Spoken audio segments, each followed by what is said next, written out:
যোগদান করতে এসেছিলেন তাদের পুলিশ ভ্যান গাড়ি করে নিয়ে যান। কি জন্য তাদের নিয়ে যান, কেন তাদেরকে নিয়ে যান, বিস্তারিত দেখে নিন আমাদের প্রতিবেদন। কি বলবেন যে আপনাদেরকে আটক করা হয়েছে? কর্মসূচি ছিল, তার আগে কর্মসূচি শুরু হওয়ার আগে আপনাদেরকে যেভাবে আটক করা হচ্ছে এই বিষয়টিকে কিভাবে দেখছেন? তার পাশাপাশি আজকে বিজ্ঞপ্তিও জারি করা হয়েছে, আপনারা যে বারংবার বলছিলেন যে পরীক্ষা দেবেন না। আমরা সাধারণ মানুষও একটা বোঝে, ছোট বাচ্চাও বোঝে যে আমরা 2016 সালে পরীক্ষা দিয়েছিলাম। 2016 সালের পর প্রত্যেকটা মানুষের জীবনে যেরকম পরিবর্তন আসে, আমাদের জীবনেরও প্রতিটা মানুষের পরিবর্তন এসেছে। প্রতিটা দিন, প্রতিটা মুহূর্ত এখন বিকাশে কাটছে। আপনি ধরুন যারা দুরারোগ্য ব্যাধিতে আক্রান্ত তারা কীভাবে পরীক্ষা দেবে, যে শিক্ষিকারা মা হতে চলেছেন তারা কীভাবে পরীক্ষা প্রস্তুতি নেবে সম্ভব। তাছাড়া আরও বিভিন্ন সমস্যায় অনেক সামাজিক দায়িত্ব, অনেক পারিবারিক দায়িত্ব আমাদের, কারণ আমরা বড় হয়েছি সবারই, আপনাদেরও যেমন থাকে আমাদেরও তাই অনেক পারিবারিক দায়িত্ব এসছে, পারিবারিক বোঝা এসেছে। সেই বোঝা সামলাবেন, সংসার সামলাবেন না পরীক্ষার প্রস্তুতি নেবেন। আপনারা একটা সাধারণ একটা ছোটো বাচ্চাও বলতে পারবে যে একটা এই বর্তমান যে প্রজন্ম যারা এখন পড়াশোনার মুখে আছে, পড়াশোনার মধ্যে আছে, তাদের সঙ্গে আমাদের একটা কম্পিটিশন করা খুব একটা দুঃসাধ্য ব্যাপার। আমরা বারবার মুখ্যমন্ত্রীকে, শিক্ষামন্ত্রীকে বারবার অনুরোধ করেছি, আপনারা প্রয়োজনে রিপেনাল করে, ওইমাসিক পাবলিশ করে রিপেনাল করে যোগ্যদের বাঁচান, অযোগ্যদের বাদ দিন, কিন্তু ওই কিছুই তো আমরা বুঝতে পারলাম না। আজকে যে বিজ্ঞপ্তি জারি হচ্ছে, সন্তুষ্ট হয়েছেন? সন্তুষ্ট কী করে হবো বলুন? আমরা পারবো নতুনদের সঙ্গে একটা কম্পিটিশন করতে। 60 নম্বরের রিটেন পরীক্ষা, এখন আমরা যে ধরুন মাধ্যমিক, এইচএস বা গ্র্যাজুয়েশন বা মাস্টার্স বা বিএড, প্রত্যেকটা 2 বছর 3 বছর করে সময়সীমা আছে। 2 বছর কমপ্লিট সময় দিলে তবেই আপনি একটা ডিগ্রি কমপ্লিট করতে পারেন। সেখানে আমরা 2 মাসে মাস্টার ডিগ্রি, গ্র্যাজুয়েশন বা বিএড এর মতো সিলেবাসগুলো কীভাবে 2 মাসের মধ্যে কমপ্লিট করা যায় বলুন? যেখানে আমরা স্কুলের মধ্যে একটা অন্তর্ভুক্ত হয়ে আছি, মানে স্কুলের 9, 10 বা 11, 12 পড়াশোনা মানে কোর্স। একদমই সরাসরি কথা বলে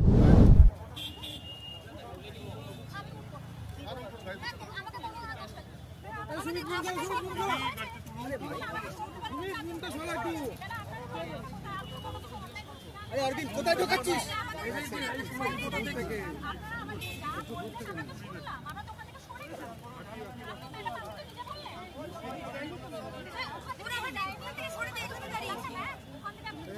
হ্যাঁ, ভেতরে উঠুন, আপনারা একজন উঠুন, একজন ভেতরে উঠুন, উঠে নিন। ঠিক আছে,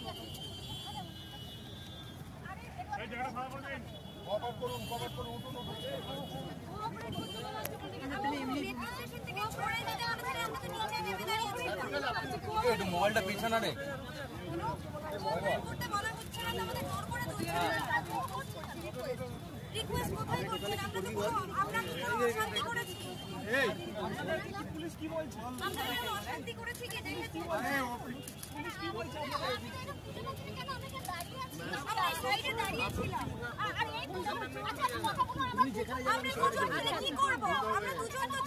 মিছিল শুরু হয়নি, আমাদের সাইডে দাঁড়িয়েছিলাম। কোন কোঅপারেশন চাইছে পুলিশ? কোন কোঅপারেশন চাইছে? উঠে বসুন না।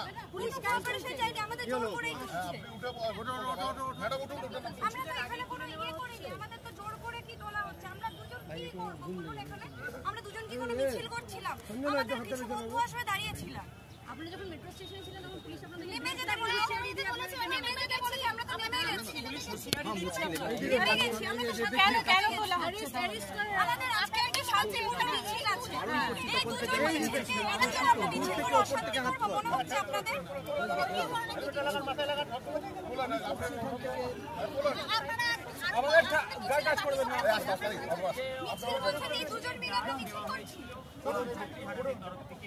আমরা মাত্র দুজন মিছিল করছি, আমরা মেট্রো স্টেশন থেকে নেমে দাঁড়িয়েছি।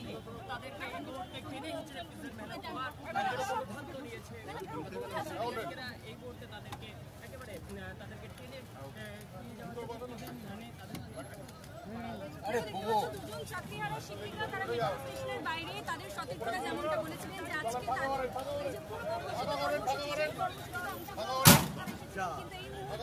তাদেরকে প্রিজন ভ্যানে তুলে নিয়ে যাওয়া হলে তারা জানাচ্ছেন যে তারা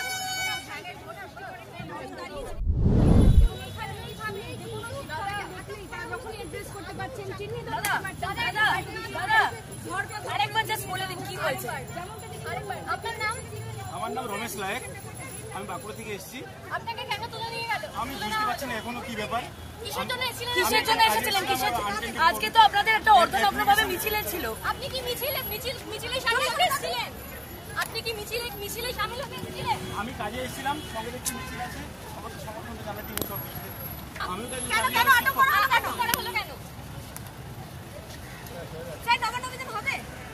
আমি তো সেটা এখন বলতে পারছি না এসব কিছু। বাকিরা কোথায়? আপনি কি আটক করা হয়েছে কেন যাচ্ছিল? গ্রেপ্তার করে গাড়ি করে নিলে এবার আমি কি করে জানবো? আর বাকিরা কোথায়? কিছু তো বলতে পারছি না। আপনাকে কি জিজ্ঞাসাবাদ করা হয়েছিল আপনি এই মিছিলে আছেন কিনা?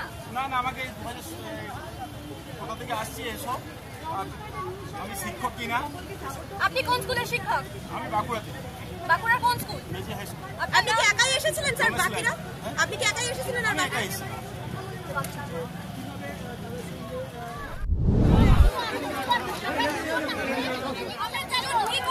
আমরা দুজনে কি কোথায় নিয়ে যাচ্ছে আপনারা?